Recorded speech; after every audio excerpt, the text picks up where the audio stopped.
나는 왜 여기에 와 있나, 이 제목으로 은혜를 나누고자 하겠습니다. 제가 회의가 있어서 어느 호텔에 가니까 로비에서 저 뒤에 친구를 만났습니다. 아주 반갑게 서로 포옹을 하고 등을 두들리고 오래간만이라고 서로 인사를 했습니다. 그런데 그 친구가 대뜸 하는 말이, 야, 너 오래간만이다. 여기 왜 왔어? 그래서 나 여기 회의가 있어 왔어. 제가, 너는 왜 왔어?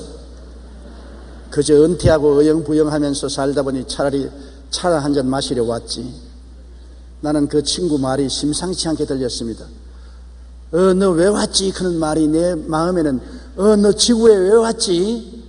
그 말로 들렸어요. 나는 사명이 있어 왔어. 교회를 세우고 세계 선교를 하려고. 너는 왜 지구에 왔지? 나 별 볼 일 없이 그냥 왔다 갔다 하며 세월을 허송하다 여기까지 왔지.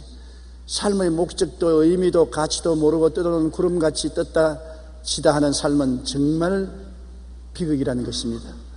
미국 기독교계의 지도자인 존 맥스웰은 성공하는 사람과 실패하는 사람의 차이점을 간단히 구분합니다. 성공하는 사람들은 삶의 목적과 비전이 명확하고, 성공 못하는 사람은 현재 지금만 보는 사람들이라고 말하고 있는 것입니다. 우리 그리스도인들은 어디에 와서 왜 삶이 어디로 가는지를 명확히 압니다. 목표의식이 분명할수록 인생은 선명해지는 것입니다.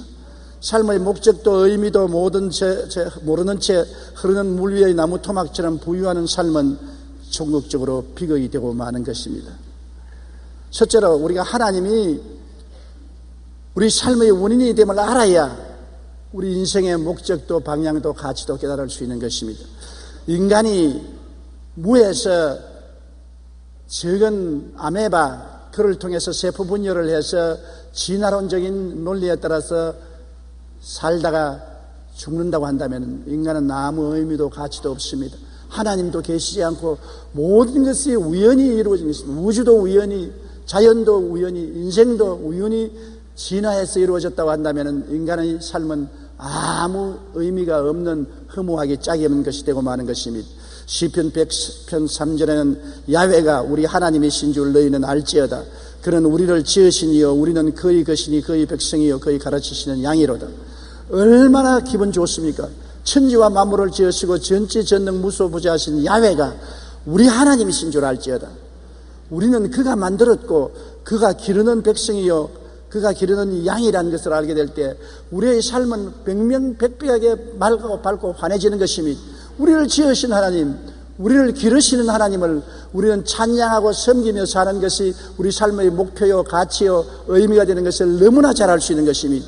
우리가 무생물에서 아메바, 거기에서 세포 분열해서 우연히 인간이 되었다면 우리는 존재의 의미도 가치도 목적도 아무것도 없는 죽은 나무 토막이 물에 넘실거리며 떠내려가는 우연에 불과하고 마는 것입니다. 진화로 인한 일반적으로 생물의 진화에 관해 연구하는 학문 분야를 말합니다.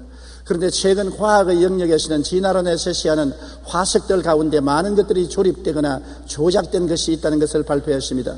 전남대의 조정일 교수는 그의 논문에서 이렇게 말했습니다.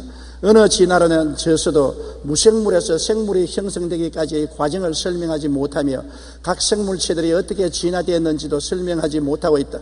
다만 추정적인 문구로 일관한다. 심지어 현대 물리학의 대가인 아인슈타인조차도 종교 없는 과학은 무력하다고 말했었습니다. 독일의 물리학 교수인 한스 피더 듀이르는 신인간 그리고 과학이란 책 서문에서 양자 물리학자들은 물질이 세계를 구성하는 기본 요소가 아니라 물질 이외에 하나님이 계신다는 것을 말하면서 20세기 물리학자들은 다시 신학자들과 대화를 시작해야 되었다고 말했었습니다. 오늘날 과학도 양자학을 들어가서는 이 세상의 물질적 건너편에 놀라운 영적인 힘이 배후에 있다는 것을 발견할 정도까지 된 것입니다. 1차원, 2차원, 3차원의 물질 세계만 있는 것이 아니라 양자학을 통해서 보면 4차원에서 오늘날 11차원까지 발견하고 있는 것입니다. 그거는 물질과 완전히 초월한 하나님의 영역까지 오늘날 과학이 들어가고 있는 것입니다. 과학자들도 자연과학을 연구한 결과 세계 존재의 근원에 하나님이 계심을 인정합니다. 우리는 하나님이 우리 삶의 원인임을 알아야 합니다. 천지와 만물은 하나님께서 지으셨고 우리는 하나님의 것이라는 것을 우리가 알아야 되는 것입니다. 내가 하나님의 것이라는 것을 확실히 알 때 나는 생명이 뿌리가 내리게 되기 시작하는 것입니다. 많은 입양아들이 언제나 질문하는 것은 나는 누구냐? 어릴 때부터 미국에서 혹은 고라파에서 자라서 그곳 사람 같은데도 불구하고 근본적으로 얼굴이 다르고 모습이 다릅니다. 나는 누구냐? 내 뿌리가 어디냐? 그래서 자기를 버리고 돌보지 않은 부모를 찾기 위해서 멀리 한국까지 찾아와서 나의 부모를 찾아주십시오 외치는 부르짖음을 우리는 듣고 시문에 읽습니다. 왜냐? 자기를 찾자니까 뿌리가 있어야 자기를 찾을 수 있는 것입니다. 뿌리를 모르니까 자기의 정체성이 확립되지 않습니다. 사람이 하나님이 우리 아버지인 것을 알게 되면 우리 삶의 뿌리가 튼튼해지는 것입니다. 흔들리지 않게 되는 것입니다. 이사야 43장 1절에 야곱아 너를 창조하신 야훼께서 지금 말씀하시느니라. 이스라엘아 너를 지으신 이가 말씀하시느니라. 너는 두려워하지 말라. 내가 너를 구속하였고 내가 너를 지명하여 불렀나니 너는 내 것이라. 뿌리를 알면 이와 같은 하나님의 담대한 음성을 들을 수 있는 것입니다. 내가 너를 지었다. 그러니 두려워하지 말라. 내가 너를 구속하였고 너를 지명하여 불렀나니 너는 내 것이다. 우연히 된 것도 아니고 사탄의 것도 아니고 자연적으로 너가 생성나는 것도 아니다. 너는 내 것이다. 이와 같은 확실한 뿌리가 있으니 얼마나 든든합니까? 시편 139편 16절에 내 형질이 이루어지기 전에 주의 눈이 보셨으며 나를 위하여 정한 날이 하루도 되기 전에 주의 책에 다 기록이 되었나이다. 내가 세상에 태어나서 하루가 되기 전에 내 일생이 벌써 하나님이 설계해 놓았다는 것입니다. 하나님을 알고 하나님을 순종하면 하나님의 설계한 대로 인생을 살게 되면 평탄하게 무사하게 성공적으로 인생을 살 수 있다는 것입니다. 문제는 하나님을 반역하고 하나님의 설계한 것을 저버리고 자기 멋대로 살려고 하기 때문에 하나님과도 부딪히고 자기하고도 부딪히고 세상에 고통과 괴로움이 다가오는 것입니다. 레이 프리처드 목사가 쓴 생각을 뛰어넘는 기도라는 책에는 믿음의 이야기가 있습니다. 어느 날 레이 프리처 목사는 자신의 교회 성도 한 사람이 병원에 실려갔다는 전화를 받고 뛰어갔습니다. 중환자실에 도착하자 80세가 넘는 노인에게 폐와 심장으로 통하는 막힌 혈관을 뚫기 위하여 강력한 혈액 용해제를 투여하고 있었습니다. 그 약은 아주 강력해서 잘못하면 뇌졸중을 일으킬 수도 있는 것입니다. 목사님을 보자 그 환자는 노구의 손으로 목사님의 손을 잡아 흔들면서 이렇게 말했습니다. 목사님을 보니 힘이 나네요. 그에게 상태를 묻자 그는 산소 마스크를 쓴 채 미소를 지으며 말했습니다. 내 주치의는 이 세상에서 가장 훌륭한 의사입니다. 그분은 예수 그리스도이시지요. 주를 믿으니까 생명이 위급에 도달해도 내 주치의가 예수님이니까 예수님께서 알아서 해준다는 얼마나 확신이 넣어서 평안한 것입니까? 1982년에 로널드 레이건 대통령이 총을 맞아 암살당할 뻔했을 때 그의 담임 목사는 대통령이 손을 잡으며 물었습니다. 괜찮았습니까? 딱딱하. 레이건 대통령의 대답은 간단하면서도 깊은 뜻을 담고 있습니다. 저는 괜찮아요. 저에게는 구세주가 계시지 않아요. 지금 총을 맞아 피를 흘리고 숨을 헐떡거리면서도 그의 마음은 구세주가 있으므로 주님이 돌봐주신다는 확신을 가질 수 있는 것입니다. 우리 위기의 순간에 평안할 수 있는 것은 우리는 하나님의 것이라는 믿음이 있기 때문인 것입니다. 삶의 근원이 하나님이심을 알 때 죽음도 담대하게 대면할 수가 있는 것입니다. 저는 한때 남미에서 비행기를 타고 멕시코만을 건너오다가 거대한 폭풍우를 만났습니다. 폭풍우가 얼마나 심했던지 비행기가 완전히 한쪽이 종이에 불과했습니다. 많은 독일 간호원들이 저희 뒤에 탔는데 호함을 치르고 울부짖었습니다. 벽에가 공중에 나르고 그릇들이 나르고 물건이 이리 흔들리고 저리 굴러떨어졌습니다. 그 비행기는 곧 추락할 수밖에 없는 정도가 되었습니다. 얼마나 다급했던지 조종사가 마이크를 통해서 이 중에 기도할 수 있는 사람이 있거든 기도해달라고 그렇게 방송을 했습니다. 정말로 저도 수첩을 끄집어내어서 우리 가족들 사진을 보았었습니다. 사진을 만지면서 안녕히 계시라고 내가 이제 먼저 가겠다고 정말 다급했습니다. 그런데 내 마음 중심에 한 가지 무엇이냐면 하나님이 살아계신다. 하나님이 문을 열면 닫을 자가 없고 닫아놓으면 열 자가 없다. 죽을 때가 되지 않으면 하나님이 절대로 죽지 않게 만드신다. 그러한 신념이 마음 중심에 생기더라고요. 내가 억지로 만드는 것이 아니라 마음속에 나는 하나님께 속했고 하나님이 나를 돌보심으로 하나님의 뜻이 아니면 어찌해든지 얼마나 큰 폭풍우가 다가와도 죽지 않는다는 확신이 생겨서 내가 평안해서 그 어려운 가운데 그 부르짖는 승객들을 향해서 여러분 잠잠하십시오. 이 비행기는 추락하지 않습니다. 내가 하나님을 믿습니다. 그렇게 외치고 나니까 그 다음부터는 모두 다 내 얼굴만 쳐다보더라고요. 정말 하나님의 도우심으로 비행기가 무사히 안착했는데 그것이 지금도 내 영혼 속에 잊어지지 않습니다. 하나님을 믿는다는 것이 위기를 처할 때 명명백백하게 나타나는 것을 알 수 있는 것입니다. 평안할 때는 하나님이 계신지 안 계신지 별로 관심이 없지만은 위기를 당할 때는 내 뿌리가 하나님께 있고 하나님이 나와 함께 계신다는 믿음이 있을 때 평안을 누릴 수가 있는 것입니다. 위기의 순간에 하나님이 계신다는 것은 얼마나 좋은지 몰라요. 그러므로 사람들마다 한 번은 극한 위기에 처하는 것입니다. 그것은 죽음인 것입니다. 사람이 한번 나서 죽는 것은 정한이신데 죽을 때 불안과 공포와 절망의 절정에 도달하지 않겠습니까? 사람들마다 죽지 않으려고 눈을 부릅뜨고 주먹을 불끈 쥐고 몸부림을 치지 않습니까? 그러나 하나님 믿는 사람은 하나님이 내 아버지요, 아버지께로부터 왔다가 아버지께로 돌아간다는 신념을 가진 사람은 두려움 중에도 평안하게 눈을 감을 수가 있고 천국으로 향해서 나갈 수가 있는 것입니다. 그러므로 뿌리를 알아야 되는 것입니다. 하나님이 내 아버지라는 것을 알아야 되는 것입니다.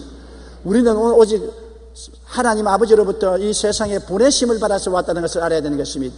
내가 왜 왔냐? 우연히 아메바에서 진화된 인간으로서 원숭이에서 사람이 되어 왔다고 생각한다면 이 세상에 온 목적이 무엇인지 모릅니다. 하나님이 내 아버지면 나를 세상에 지으신 목적이 있다는 것을 알 수 있는 것입니다. 요한복음 17장 18절에 아버지께서 나를 세상에 보내신 것 같이 나도 그들을 세상에 보내었다고 말한 것입니다. 여러분과 나는 보냄을 받은 사람들인 것입니다. 우연히 던져진 주사위가 아닌 것입니다. 요한복음 15장 16절에 너희가 나를 택한 것이 아니요 내가 너희를 택하여 세웠나니 이는 너희로 가서 열매를 맺게 하고 또 너희가 열매가 항상 있게 하여 내 이름으로 아버지께 무엇을 구하든지 다 받게 하려 함이라. 하나님은 우리를 보내셔서 이 세상에서 열매를 맺어 하나님께 영광을 돌리는 수확을 갖게 하기 위해서 보내셨다는 것입니다. 왜 내가 여기 오늘 왔습니까? 우연히 온 것은 아닌 것입니다. 하나님이 택하여 보내주신 것입니다. 어느 날 공원 청소부가 날이 겨울자 서둘러 청소를 마치고 공원을 떠나려고 하는데 벤치에 한 사람이 앉아 있어서 이 사람을 내보내야 됐었습니다. 청소부가 벤치에 앉아서 턱을 고이고 있는 그 사람을 보고 당신은 누구요? 하고 묻자 그는 이렇게 대답했습니다. 글쎄요, 내가 누군지를 몰라서 생각하는 중에 있습니다. 그럼 당신은 어디서 왔어요? 그러니까 그것도 잘 몰라서 생각하고 있습니다. 이 사람 봤네. 지금 공원 문을 닫아야 되겠는데 어디로 가야 할 것입니까? 글쎄요, 그것을 알았다면 벌써 여기서 떠났지 않겠습니까? 공원 청소부의 질문에 엉뚱한 대답을 한 이는 유명한 철학자 데카르트였습니다. 여러분, 나는 과연 누구인가? 어디서 와서 왜 삶이 어디로 가는가 하는 이러한 질문은 바로 우리 삶의 근원이 무엇인가를 알 때 대답할 수 있습니다. 우리는 하나님이 삶의 원인임을 알아야 하는 것입니다. 우리는 하나님의 것으로 보내심을 받아 세상에 왔는 것을 알게 되면 당신은 누구요? 나는 하나님의 자녀요. 여기에서 무엇하오? 주를 위해서 열매를 맺기 위해서 여기 있어. 당신은 어디를 가오? 천당으로 가오. 분명하게 대답할 수 있는 자기의 정체성이 확실하게 되는 것입니다. 둘째로 하나님이 우리를 왜 만드셨을까요? 여러분도 자식을 낳아서 기른 분들이 대다수 많지 않습니까? 자식을 왜 낳습니까? 사랑하고 행복하고 장래 소망을 위해서 자식을 낳지 않아요. 자식을 낳아서 기른다는 것은 고생스럽습니다. 똥오줌 갈려내고 온갖 못된 짓 하는 것 다 견뎌내야 되는 것입니다. 그러나 자식을 기른다는 것이 자식을 사랑하고 행복해지고 또 자식에 대한 소망이 헛되었지라도 장래에 소망을 두는 것입니다. 자식이 있음으로 말미암아 부부간의 사랑의 유대도 튼튼해지는 것입니다. 시편 127편 3절에 보라, 자식들은 야훼의 기업이요 태의 열매는 그의 상급이라고 말한 것입니다. 잠언서 23장 18절에 정령이 내 장래가 있겠고 내 소망이 끊어지지 아니하리라고 말한 것입니다. 사랑하고 행복하고 장래의 소망을 얻기 위하여 우리가 자식을 낳아서 기르는 것입니다. 하나님도 우리를 사랑하시고 우리를 기뻐하시고 장차 천국을 상속으로 주시려는 목적 때문에 여러분을 세상에 태어나게 만드신 것입니다. 스바냐 3장 17절 우리 다 같이 소리내어 읽어보십시다. 너희 하나님 야훼가 너희 가운데 계시니 그는 구원을 베푸실 전능자이시라. 그가 너로 말미암아 기쁨을 이기지 못하시며 너를 잠잠히 사랑하시며 너로 말미암아 즐거이 부르며 기뻐하시리라. 이야, 이렇게 놀라운 말씀이 있는 것입니다. 하나님이 너로 말미암아 기쁨을 이기지 못한다. 이곳에 와서 기쁨을 이기지 못해요. 하나님이 나같이 못난 사람을 위해서 예수님 보혈을 믿고 구원받은 것을 보고 너무나 기뻐서 기쁨을 이기지 못하며 우리를 가만히 보고 사랑하여 머리를 끄덕끄덕 하시며 즐거이 부르며 기뻐하시로다. 박수를 치고 이리 오너라 기뻐하시려. 얼마나 좋습니까? 이러한 우리 하나님이 우리 친아버지가 되신다는 것을 알아야 하는 것입니다. 마태복음 25장 34절에 내 아버지께 복받을 자들이여 나와 창세로부터 너희를 위하여 예비된 나라를 상속받으라. 복받은 자들이여, 창세부터 하나님 아버지가 정성들을 예비한 새 나라와 새 땅과 새 예루살렘을 상속으로 받으라고 말씀하시는 것입니다. 그러기 위해서 하나님은 우리를 지으신 것입니다. 이 땅에 우리를 보내실 때 우리에게 사명을 주고 보내신 것입니다. 하나님을 사랑하고 섬기며 이웃을 사랑하고 섬기라고 하고 보내신 것입니다. 2대 계명인 것입니다. 내 마음을 다하고 뜻을 다하고 정성을 다하고 목숨을 다하여 주 너희 하나님을 사랑하라. 그리고 내 이웃을 내 몸과 같이 사랑하라. 이 두 가지 거대한 계명을 우리에게 들려서 이 세상에 보내신 것입니다. 마태복음 22장 37절로 39절에 예수께서 이르시되 내 마음을 다하고 목숨을 다하고 뜻을 다하여 주 너희 하나님을 사랑하라 하셨으니 이것이 크고 첫째라는 계명이요 둘째도 그와 같으니 내 이웃을 내 자신같이 사랑하라 하셨으니. 그래서 우리는 이 땅에 살면서 무엇보다도 제일 먼저 하나님을 사랑해야 되는 것입니다. 그리고 이웃을 사랑해야 되는 것입니다. 이것을 이루기 위해서 하나님은 우리를 보내신 것입니다. 그뿐 아니라 하나님은 이 땅에 살면서 울면서 불행하라고 보낸 것은 절대로 아닌 것입니다. 기뻐하며 행복을 누리기 위해서 우리를 이 땅에 보내신 것입니다. 주님은 항상 기뻐하라, 다시 말하느니 기뻐하라, 그렇게 말씀한 것입니다. 우리에게 기쁨을 주고 행복하게 인생을 살라고 보내지 슬프고 땅을 치고 통곡하며 고통을 당하라고 보내신 것은 아닌 것입니다. 마귀가 오는 것이 도적질하고 죽이고 멸망시키는 것이요 인자한 것은 양으로 생명을 얻게 하되 더 풍성히 얻게 하려 왔다고 말한 것입니다. 오늘날 마귀는 어떠한지 우리를 슬퍼하고 고통을 당하고 괴로우고 낭패와 실명을 당하기를 원하는 것입니다. 하나님은 영혼이 잘됨같이 범사에 잘되며 강건하고 생명을 얻되 풍성히 얻기를 원하시는 것입니다. 전도서 3장 12절로 13절에 사람들이 사는 동안에 기뻐하며 선을 행하는 것보다 더 나은 것이 없는 줄을 내가 알았고 사람마다 먹고 마시는 것과 수고함으로 낙을 누리는 그것이 하나님의 선물인 줄도 알았노라. 하나님이 우리에게 기뻐하고 낙을 누리고 사는 것을 선물로 주신다는 것입니다. 전도서 2장 24절에 사람이 먹고 마시며 수고하는 것보다 그의 마음을 더 기쁘게 하는 것은 없나니 내가 이것도 본적 하나님의 손에서 나온 것이라. 이 세상에서 먹고 마시고 수고하는 것, 기뻐하는 것 하나님이 원하시는 것입니다. 먹는 것도 맛이 있어야 돼요. 마시는 것도 즐겁게 마셔야 돼요. 일도 수고하는 것도 기쁨과 즐거움이 돼야 돼요. 하나님은 먹고 마시고 수고하는 모든 것이 다 그 가운데서 기쁨을 갖고서 살라고 말씀하신 것입니다. 행복하게 살기를 하나님 원하시는 것입니다. 어느 부모가 자식이 불행하기를 원하는 부모가 어디 계십니까? 자식이 다 먹고 마시고 일하면서 행복하게 살기를 원하는 것이 인간의 부모의 마음이거든요. 하물며 천상 하나님 아버지가 여러분을 보내실 때 여러분이 수고하고 일하는 것조차 행복과 기쁨을 가져오고 즐거움으로 인생을 살기를 원하시는 것은 마땅한 것입니다. 셋째로 하나님께서는 여러분을 이 세상에 보낼 때 모두 다 달란트를 주어서 보내신 것입니다. 이 세상에 살 동안에 사람들이 자기 마음대로 살면은 하나님의 달란트가 무효가 되지만은 하나님 영광을 위해서 살게 되면 하나님이 각 사람에게 주신 지혜와 총명과 모략과 재능과 지식을 사용해서 열매 맺기를 원하시는 것입니다. 여러분, 하나님 없이 인간이 꾀를 내어서 사는 것은 전국에는 무가 되고 마는 것입니다. 시편 127편 1절로 2절을 다 같이 읽어보십시다. 야훼께서 집을 세우지 아니하시면 세우는 자의 수고가 헛되며 야훼께서 성을 지키지 아니하시면 파수꾼의 깨어있음이 헛되도다. 너희가 일찍 일어나고 늦게 누우며 수고의 떡을 먹으며 헛되도다. 그러므로 야훼께서 그의 사랑하시는 자에게는 잠을 주시는도다. 보세요. 내가 인생의 집을 짓는데도 하나님 없이 인간의 수단과 방법으로 집을 지으면 지어놔도 헛수고한다는 것입니다. 그 집에 들어가 사는 사람이 행복하지 못하고 불행하고 고통스러워 집 지은 목적이 없어지고 마는 것입니다. 하나님 없이 나라를 세워도 그 나라가 아무리 부강해져도 소용이 없는 것은 독재자가 다스림으로 고통과 괴로움이 끝일 수 없을 것입니다. 하나님이 없이 명예도 지위도 권세도 부귀도 영화도 지킬 수가 없는 것입니다. 안 지켜지는 것입니다. 명예와 부귀와 영화와 권세가 오면 그것이 더 인생을 타락하고 부패하고 절망지게 만들고 마는 것입니다. 차라리 산나물 먹고 초가상칸에 싸우지 않고 행복하게 사는 것이 더 좋았는데, 돈 벌고 지위가 있고 명예가 있고 권세가 있으니까 그로 말미암아 부패하고 타락하고 방탕함으로 말미암아 더 불행하게 만드는 것입니다. 하나님 없는 것은 아무 소용이 없습니다. 하나님 없는 돈은 사람으로 하여금 부패하게 만들고, 하나님 없는 권력은 부패 권력을 만드는 것입니다. 하나님 없는 부귀 영화는 사람으로 하여금 세속적으로 만들고 마는 것입니다. 돈도 하나님이 계셔야 돈이고, 지위도 하나님이 계셔야 지위고, 명예도 하나님이 계셔야 명예가 되고, 좋은 집도 하나님이 계셔야 아름다운 집이 되고, 성도 하나님이 계셔야 지켜지는 것입니다. 하나님 없이 하는 모든 일은 다 헛되고 헛되며 헛되고 헛되니 모든 것이 헛된 것입니다. 하나님 없이 일생을 살아서 7, 80년 살고 죽을 때 뭘 가지고 가는 것입니까? 모든 것이 헛되고 허무한 것 아닙니까? 인생 일생 부운기, 인생 일사 부운멸이라고, 하나님 없이는 인생이 구름 한 점 떴다가 구름 한 점 사라지는 것과 같다고 탄식을 한 것입니다. 하나님이 계셔야 사는 것이 가치가 있고 열매 맺고 귀하고 아름다워지는 것입니다. 그러므로 인생은 하나님의 길을 쫓아야지 인간의 길을 쫓아 살면 헛된 것입니다.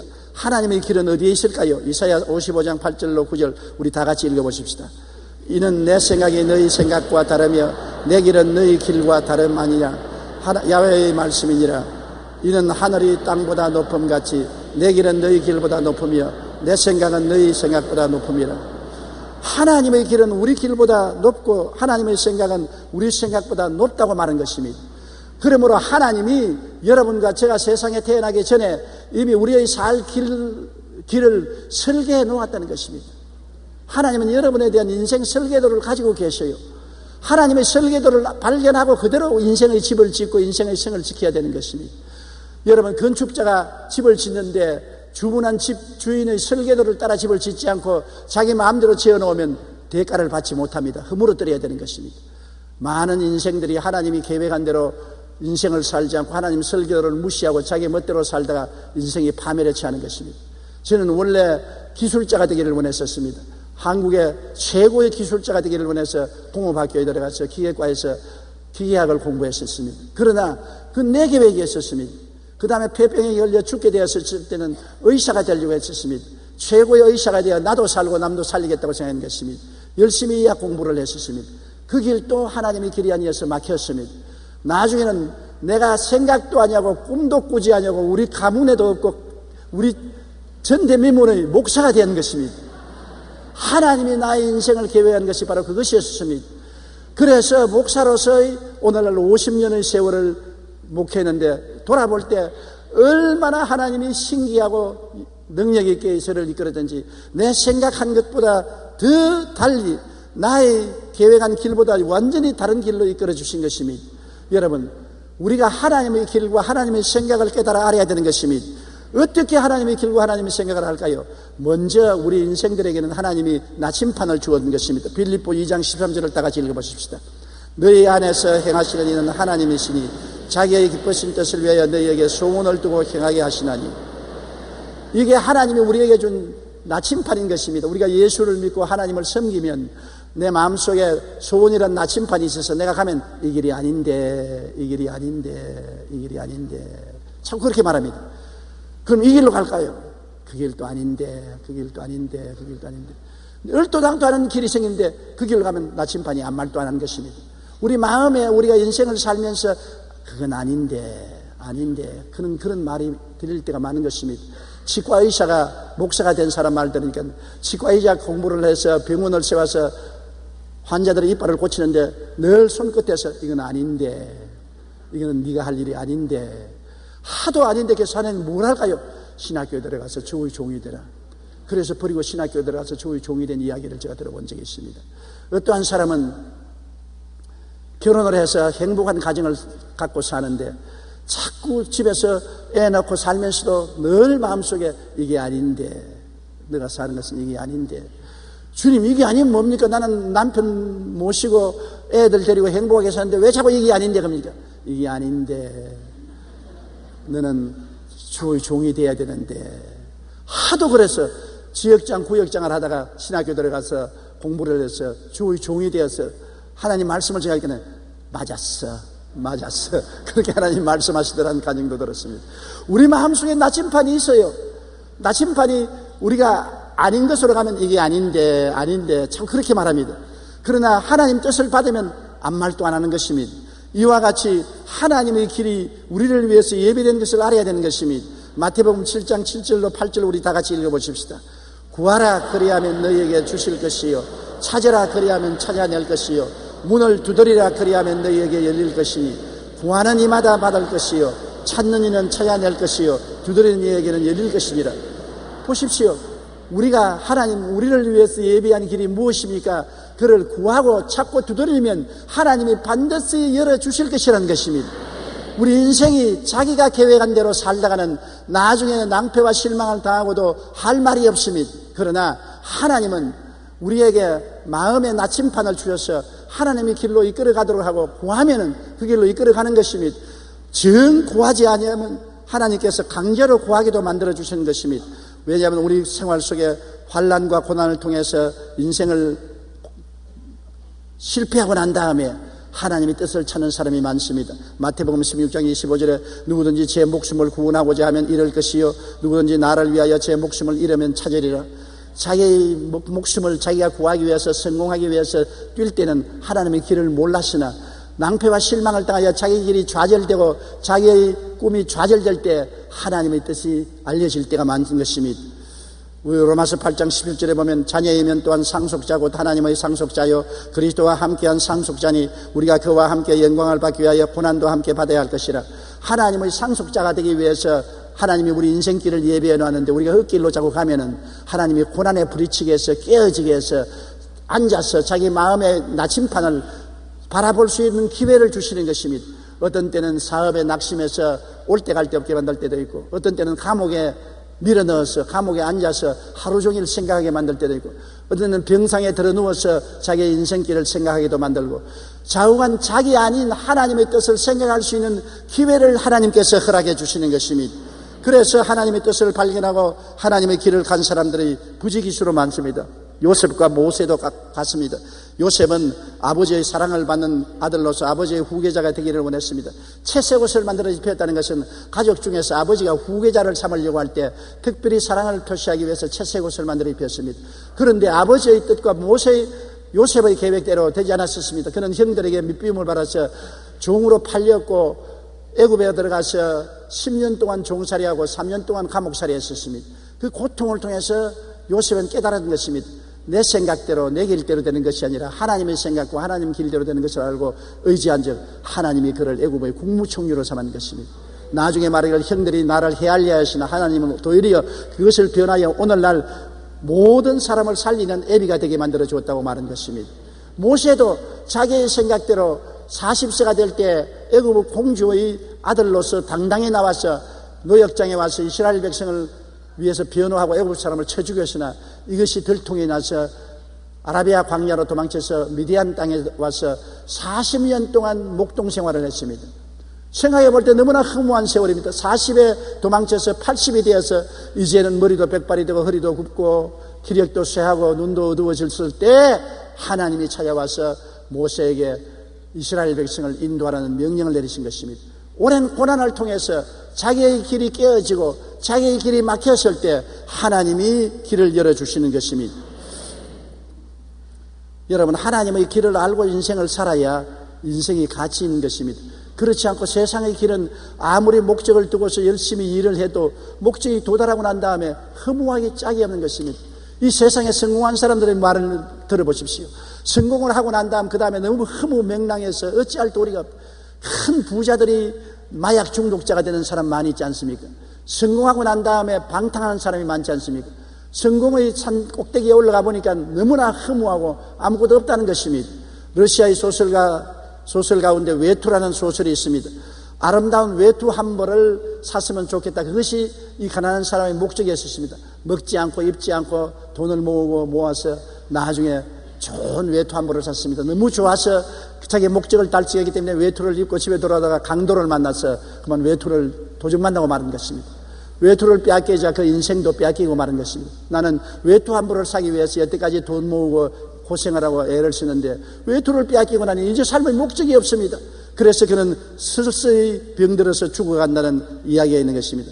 이것은 하나의 비유로 된 이야기지만은 우리를 향하신 하나님의 계획을 알지 못하고 잠시 있다 사라질 인간의 길을 따라간다면 너무나 허무하고 명랑한 외투 한 벌로 말미암아 인생을 망치는 이러한 사람처럼 되어버리고 마는 것입니다.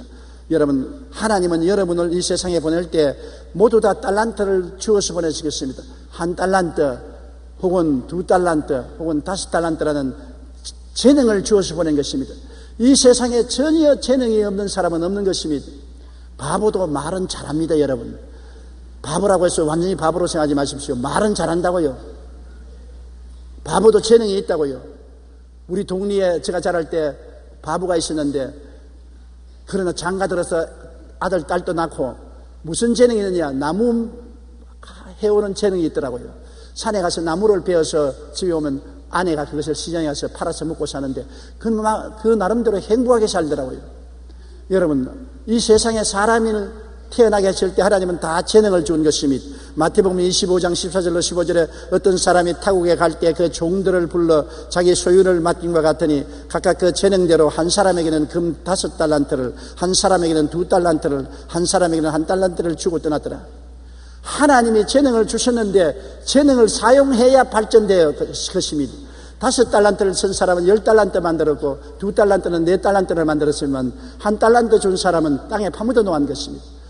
사용함의 법칙인 것입니다. 이 세상에 하나님이 주신 재능을 사용하면 점점 발전하고 사용하지 않으면 도태되어서 죽어버리고 마는 것입니다. 근육도 여러분 자꾸 사용하면 근육이 튼튼하고 강해지는 것입니다. 그러나 근육을 사용하지 못하면 근육이 시들어지는 것입니다. 어떤 정신병 환자가 항상 앉아서 눈을 가리고 있었어요. 몇 년이고 눈을 가리고 있어서 나중에 손을 억지로 떼보니까 그 눈이 골맞습니다. 눈을 가리고 안 사용하니까 눈이 몇 년 만에 골마버리고 마는 것입니다. 오늘날 탐험가들이 동굴 속에 탐험에 들어가면 그곳 생선을 발견하는데 눈이 멀은 생선들이 많습니다. 오랫동안 어두우면서 눈이 필요 없으니까 눈이 어두워져 버리고 눈이 없는 생선이 되어버리고 마는 것입니다. 사용해야 되는 것입니다. 우리가 하나님이 주신 지혜도 사용해야 되는 것입니다. 오늘날 영어 교육이 우리 한국에 열풍처럼 불어오는데 영어 교육이 특별한 것 없습니다. 자꾸 사용해야 되는 것입니다. 영어는 제조가 아니라 습관인 것입니다. 자꾸 사용해야 돼요. 저는 외국에 가서 공부해 본 적이 없습니다. 영어를 정식으로 공부한 적이 없습니다. 그러나 영어를 습관처럼 혼자서 사용하는 것입니다. 하루 종일 생각할 때 영어로 생각하는 것입니다. 영어로 생각하고 하루 종일 영어로 말하고 일기를 적을 때도 영어로 적고 늘 영어 속에 살면은 그것이 늘 사용하면 자꾸 능력이 늘어가서 나중에 자유롭게 영어를 말할 수 있는 것입니다. 일본어도 계속해서 일본어로 생각하고 말하고 행동하는 것입니다. 제가 일본어로 요사이 설교하지 않지만은 내 혼자는 일본어로 늘 생각하고 말하고 일본어로 글을 적기도 하고 그렇게 하고 있는 것입니다. 늘 사용하면 5달란트가 10달란트가 되고 2달란트가 4달란트가 되고 발전합니다만 파묻어버리면 녹이 깨어버리고 죽어버리고 마는 것입니다. 그래서 주님께서 나중에 이 달란트 받은 사람을 불러서 회개를 할 때 5달란트는 10달란트 가져오고 2달란트, 4달란트 가져왔는데 1달란트 가져온 사람이 1달란트 그대로 가져오니까 대노하셔서 이 악하고 게으른 종아, 이 달란트를 빼앗아서 10달란트 있는 사람에게 주라.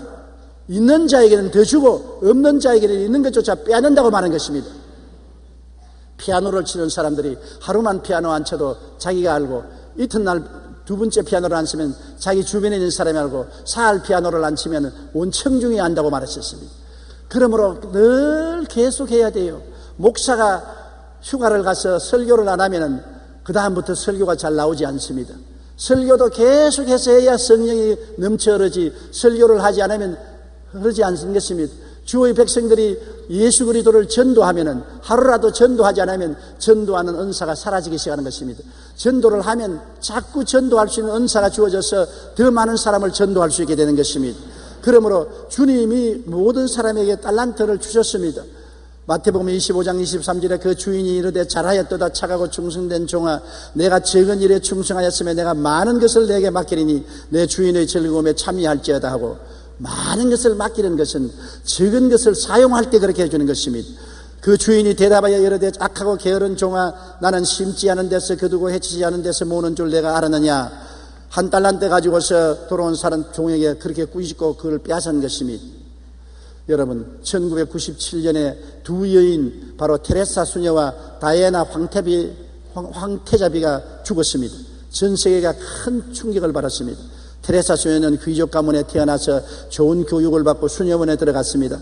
그런데 어느 날 기차 여행 중 자신의 사명을 깨닫고 인도에서 가장 비참한 사람들이 사는 곳으로 들어갔습니다. 그녀는 3만 6천 명의 불황자들을 돌보며 어린이집을 세워 고아들과 미혼모를 돕고 정신박약아들을 돌보았습니다. 나환자촌을 지어 나환자들을 돌보는 등 평생에 가난하고 소외된 자들을 위해서 헌신했습니다. 똑같은 여자인데 다이아나 황태자비도 좋은 가문에 출생하여 좋은 교육을 받았습니다. 그리고 찰스 황태자와 결혼하여 궁전에서 호화로운 생활을 했습니다. 황태자비로서 좋은 일을 하기도 했습니다. 그러나 가정불화로 5번이나 자살을 시도하고 우울증에 시달렸습니다. 황태자와 이혼한 이후 연문을 뿌리다가 비참하게 생을 마쳤습니다. 하나님께서 똑같은 여성에게 또 다른 달란트를 줬습니다. 테레사 수녀에게도 달란트를 주었고 황태자비에게도 달란트를 주었습니다. 그런데 테레사 수녀는 사명을 따라 그 달란트를 가지고 힘들고 어려운 길이었지만 많은 결실을 맺고 땅을 떠났었습니다.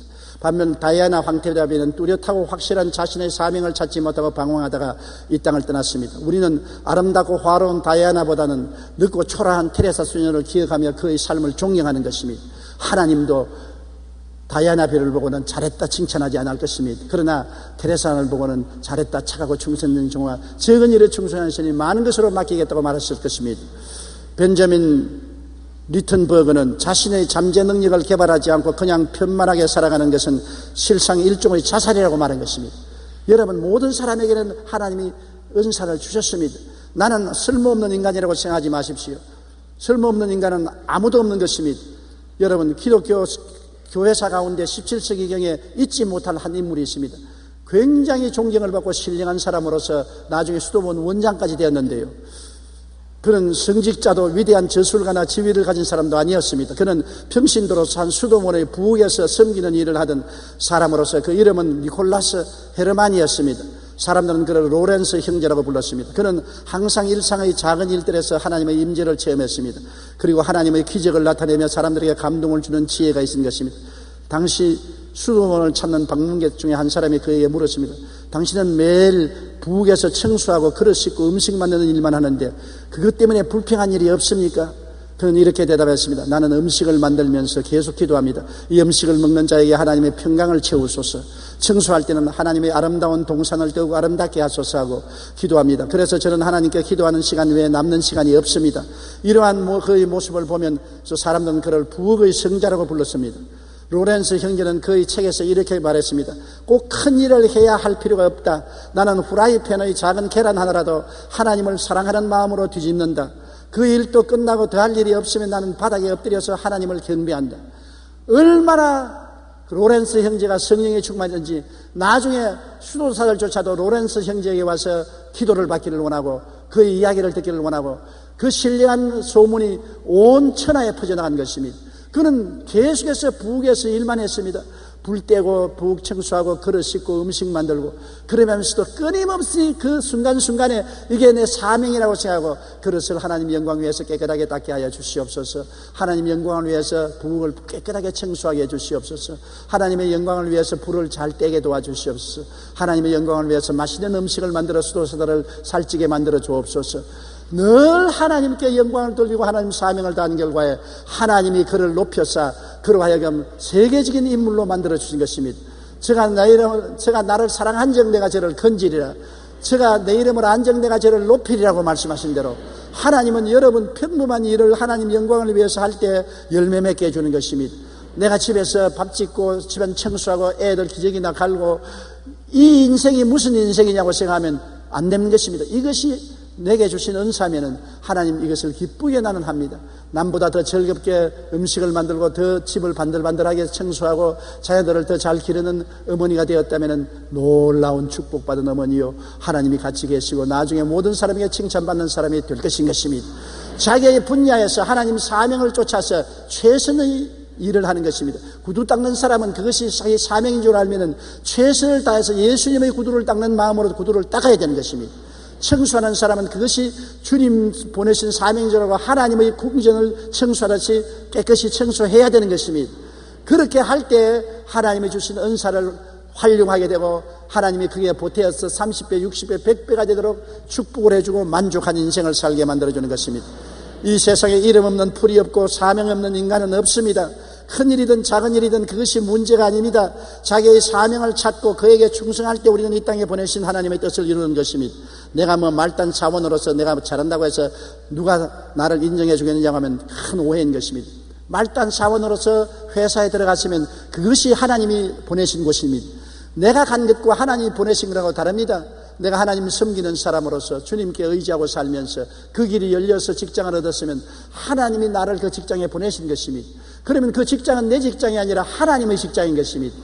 상사를 섬기는 것이 아니라 하나님을 섬기는 마음으로 충성을 다하고 열심을 다하면 하나님께서 1달란트를 2달란트로 4달란트로 10달란트로 자꾸 축복을 해서 승진을 하고 올라가게 만들어주는 것입니다. 그러나 내 사명을 하나님이 주신 사명으로 생각하지 않고 원망하고 불평하고 탄식하고 늘 탐욕만 가지고 높은 자리만 바라본다면 나중에 가지고 있던 달란트도 다 빼앗기고 허무맹랑하게 되고 마는 것입니다. 인생을 하나님과 더불어 사는 여러분 되시기를 주님 이름으로 축원합니다. 나홀로 인생을 사는 사람은 비극을 갖고 끝마치고 마는 일만, 하나님과 함께 인생을 사는 사람은 모든 일을 하나님의 영광을 위해서 하게 되기 때문에 하나님이 영광을 받으시고 하나님이 복을 내려주시는 것입니다. 이 세상에 이름 없는 풀이 없습니다. 그처럼 사명 없는 인간은 없습니다. 옆에 있는 분들에게 당신은 사명이 있습니다, 그렇게 말씀해 주십시오. 사도행전 22장 10절에 말씀대로 주님 무엇을 하리까? 사울이 다메섹 도상에서 예수 그리스도를 만났을 때 그는 눈이 부셔서 장님이 되었었습니다. 그리고 주님 앞에서 꿇어앉아 말했습니다. 주님 무엇을 하리까? 사울은 자기의 사명을 몰랐습니다. 그럴 때 주님이 사울을 인도해서 바울로 만들어주시고 세계 선교를 하도록 만들어주신 것입니다. 사도행전 20장 24절에 내가 달려갈 길과 주 예수께 받은 사명 곧 하나님의 은혜의 복음을 증언하는 일을 마치리 하면은 나의 생명조차 조금도 귀한 것으로 여기지 아니하노라. 사울은 다메섹 도사에서 하나님의 사명을 깨닫고 난 다음 달려갈 길과 주 예수의 받은 사명 곧 하나님의 은혜의 복음을 증언하는 일을 마치리 하면은 생명조차 아끼지 않는다. 사명을 알았기 때문에 목숨을 바치고 달릴 수가 있는 것입니다. 여러분도 사명을 알면은 목숨을 바치고 사명에 충성할 수 있는 것입니다. 우리 성가대원 여러분은 주일날 교회에 와서 찬양을 드리는 것이 여러분에게 주신 하나님의 사명입니다. 그러면 목숨을 바치고 일결사적으로 노래 불러야지. 그냥 장난으로 불러서는 안 되지 않아요. 예배드리는 여러분은 주일날 교회에 와서 예배드리는 것이 하나님의 영광을 위한 것을 알고 이것이 내 인생의 사명 중에 하나라고 알면은 교회에 와서 졸지 않고 열심히 말씀을 듣고 은혜를 받아야 될 거라는 것입니다. 모든 일에 우리는 사명감을 가지고 살아야 되는 것입니다. 그럴 때 하나님은 자꾸 우리에게 복을 주는 것입니다. 사명은 다하지 않고 복만 달라고 하면 아무것도 갖지 못하는 것입니다. 우리는 인생이 우연히 태어난 것이 아닙니다. 우리를 지으신 하나님이 아버지가 되시고 하나님이 목적이 있어서 여러분을 세상에 보내신 것입니다. 큰 목적이든 작은 목적이든 내 사명을 받아서 하나님을 섬기는 마음으로 충성스럽게 섬기면 하나님이 일을 많이 했다고 축복해 주는 것은 절대로 아닙니다. 성경에 5달란트 받아서 10달란트 받는 사람이나 2달란트로 4달란트 받는 사람에게 똑같은 말을 했습니다. 착하고 충성된 종아, 내 사명에 착하고 충성된 것을 바라보았지 많이 돈 벌었다 적게 돈 벌었다 그것은 계산하지 않습니다. 조영기 목사가 세계 최대의 교회를 목회했다고 내 아들아 세계 최대의 교회를 목회했으니 상 받으라 안 하십니다. 내가 큰 교회를 맡을 수 있도록 달란트를 주었는데 그 달란트에 착하고 충성되게 봉사했느냐 게으르고 나태하게 했느냐 그걸 가지고 하나님 심판하는 것입니다. 큰 교회는 하나님이 그 능력을 주었으니까 큰 교회를 할 수밖에 없지요. 저 능력으로 된 것이 아니라 하나님이 주신 달란트 때문에 그렇게 한 것입니다. 오직 내가 착하고 충성되게 하나님 달란트를 사용했느냐 안 하느냐 그것을 하나님이 내게 물어보실 것입니다. 그러므로 여러분 내가 위대하고 영광스러운 일을 맡았다고 자랑하지 마십시오. 그것은 하나님이 그런 일을 할 만하기 때문에 달란트를 주신 것이요 여러분의 능력이 아닌 것입니다. 하나님이 능력을 주신 것입니다. 내가 어떤 일을 맡았든지 착하고 충성되게 일하는 것입니다. 하나님께 칭찬받을 수 있도록 하나님을 섬기는 마음으로 일을 하면은 결과는 큰 일을 한 사람이나 적게 일한 사람이나 하늘에 가서 영광은 똑같이 나누고 똑같은 칭찬을 받고 축복을 받게 되는 것입니다. 다 같이 고개 숙여 기도드리겠습니다. 하나님 아버지요, 내가 왜 여기에 와 있습니까? 내가 왜 지구에 와 있습니까? 이 질문에 분명한 대답을 하게 하여 주시옵소서. 하나님 아버지를 믿고 섬기는 사람은 어디서 와서 왜 살며 어디로 가는지를 알게 되는 것입니다. 무슨 일을 할지 알게 되는 것입니다. 인생에 사명 없이 바람 부는 대로 물결 치는 대로 사는 불쌍한 인생이 되지 말게 하여 주시옵소서. 죽은 나무 토막같이 물결에 휘말리며 떠내려가는 자가 되지 말게 하여 주시옵시고, 내가 인생의 부르심과 목적을 알고 살든지 죽든지 흥하든지 망하든지 성하든지 쇠하든지 그 목적을 향해서 달려가서 주님께 칭찬받고 영광 많은 우리들이 되게 도와주시옵소서. 예수님 이름 받들어 기도드리옵나이다. 아멘.